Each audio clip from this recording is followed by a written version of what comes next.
আদম আলাইহিস সালামের বডিকে আল্লাহ তাআলা কত হাত লম্বা করে বানালেন?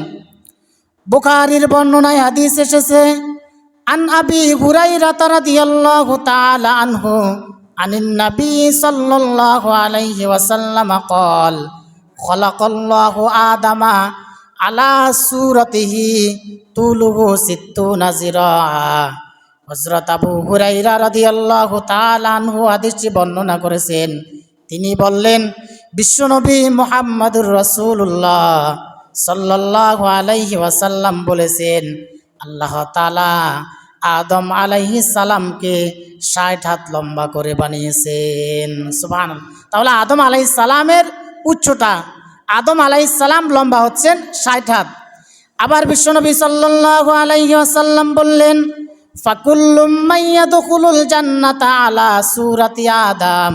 নবীজি বললেন, কিয়ামতের দিন আদমের সকল সন্তানেরা আদমের সূরত নিয়ে 60 হাত লম্বা হয়ে জান্নাতে প্রবেশ করবে। তাহলে আমরা এখন যারা 3.5 হাত আছি, আমরা যখন জান্নাতে প্রবেশ করব তখন আমাদের উচ্চতা হবে 60 হাত লম্বা। নবীজি বললেন, আদম আলাইহিস সালামকে সৃষ্টি করার পর থেকে মানুষের উচ্চতা কমতে কমতে এখন 3.5 হাতে এসে পৌঁছেছে। এভাবে কিয়ামত পর্যন্ত মানুষের উচ্চতা দিন দিন কমতে থাকবে। তাহলে আদম আলাইহিস সালামকে আল্লাহ তাআলা 60 হাত লম্বা করে বানিয়েছেন।